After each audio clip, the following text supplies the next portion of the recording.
સાવલી પથકમાં રાંધણ ગેસની અછતની અફવાને પગલે લોકોમાં ભારે પડાપડી જોવા મળી હતી। શાહ એન્ડ કુની ગેસ વિતરણ કરતી ગાડી ગોઠડા ગામ તરફ જઈ રહી હતી ત્યારે રસ્તામાં જ વાહન ચાલકોએ ગાડી રોકીને બાટલા લેવા માટે ઘસારો કર્યો હતો।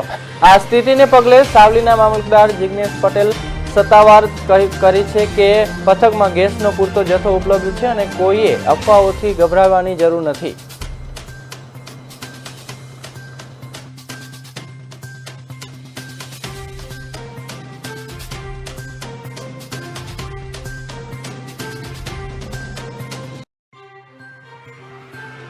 ચાલી રહી છે કે ભાઈ ગેસ મળતો નથી, ગેસ પુરવઠો એમાં સાવલી નગરના તેમજ તાલુકાના પ્રજાજનોને જણાવવાનું કે આપણી પાસે ગુજરાત સરકાર પાસે હાલ પૂરતો જથ્થો છે, તેમજ સાવલીની આપણી એજન્સી જે છે એમાં પૂરતો જથ્થો છે અને નિયમિતપણે જે તે ગ્રાહકને મળે છે, જેથી કોઈ પણ વ્યક્તિઓએ ઉગ્ર થઈ રસ્તામાં જે ડિલિવરી કરતા જતા વાહનને પર રોકવું પણ નહીં અને દરેકને જથ્થો મળી રહેશે અને મળે પણ છે।